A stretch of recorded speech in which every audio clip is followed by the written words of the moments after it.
Y en esta tarde, hermanos, el Señor me está indicando un pasaje de la Biblia que yo quiero compartir con ustedes, ¿vale?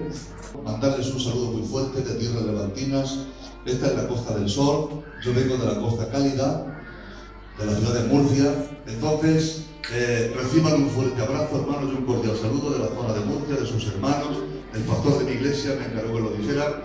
Y dense ustedes por bendecidos y saludados en el nombre del Señor. ¡Amén!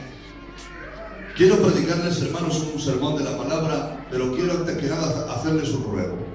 Y el ruego es, yo no les voy a pedir ni que digan amén, ni que digan gloria a Dios, ni nada de eso. Si no les apetece, no lo digan.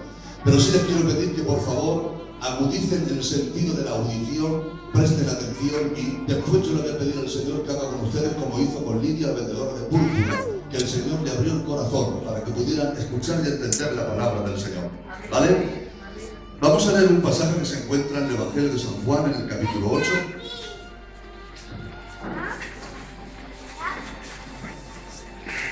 Es el pasaje de la mujer adúltera. Dice así: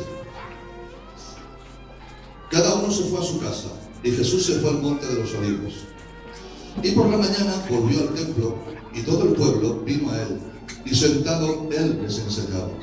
Entonces los escribas y los fariseos le trajeron una mujer sorprendida en adulterio, y poniéndola en medio le dijeron: Maestro, esta mujer ha sido sorprendida en el acto mismo de adulterio, y en la ley de Moisés nos mandó apedrear a tales mujeres.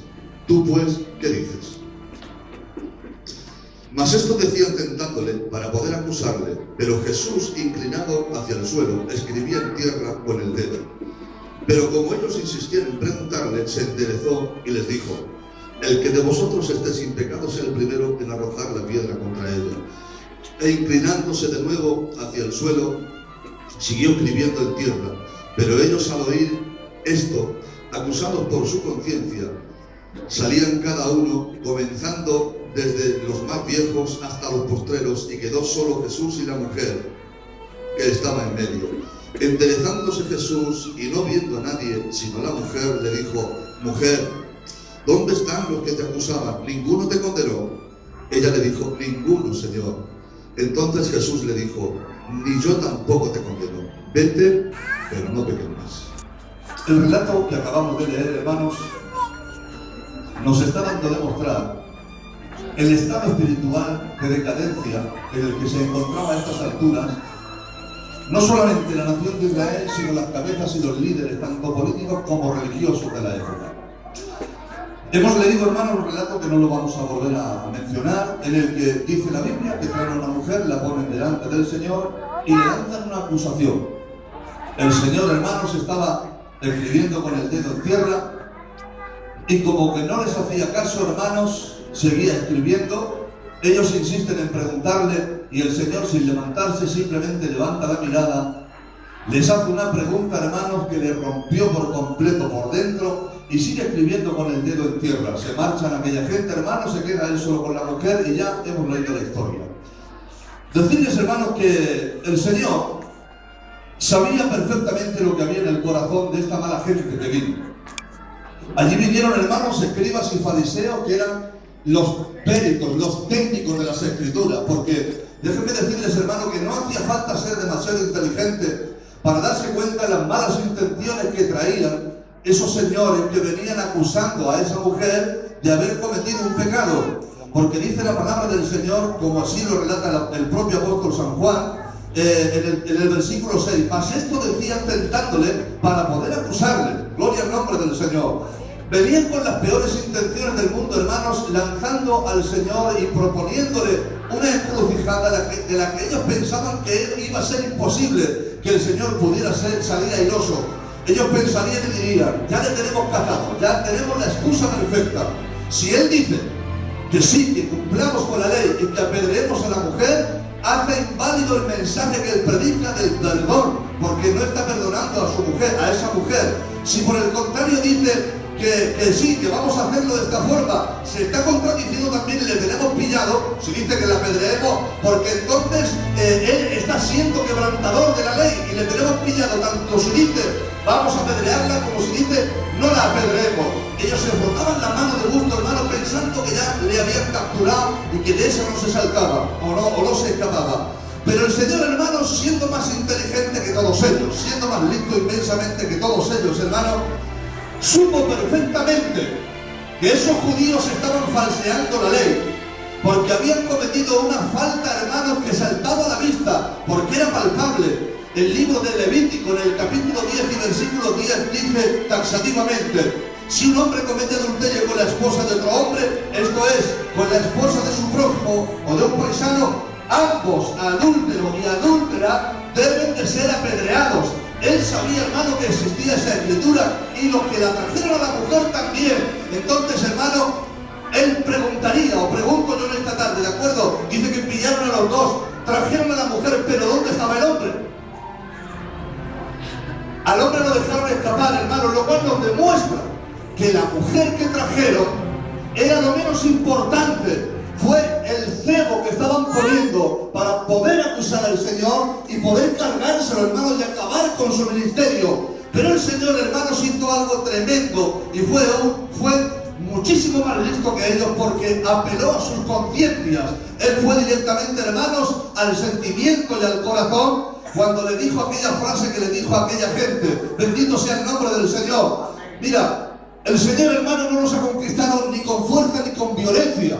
El Señor, hermano, no nos ha traído al culto, hermanos, a base de una fraseología de un potente predicador, hermano. Los que perseveramos en los caminos del Señor no estamos aquí porque aquí nos regalen algo, hermanos. Simplemente seguimos en los caminos del Señor, habiendo dejado en el camino, hermano, aventuras sin par que hemos vivido, porque ha sido algo, hermanos, el encontronazo que hemos tenido con el Señor no ha sido un encontronazo que ha ido a la mente, ni ha ido al raciocinio, ni ha ido a ningún sitio de estos, hermanos. Ha ido directamente al corazón, y cuando el Señor va al corazón de la persona, han ido a la carnicería, y en la sección de casquería, donde están todos los despojos, seguro que han visto cerebros, sesos de animales, de cordero y de cerdo. Seguro que los han visto. Habrán observado ustedes que los cerebros están divididos por la mitad, ¿vale? Está el hemisferio izquierdo y el hemisferio derecho. Cada uno de esos hemisferios, hermano, se ocupa de una parte diferente en el ser humano. Una parte es la parte sensitiva, de los sentimientos, y otra parte es la parte intelectiva, donde está el intelecto, la numerología.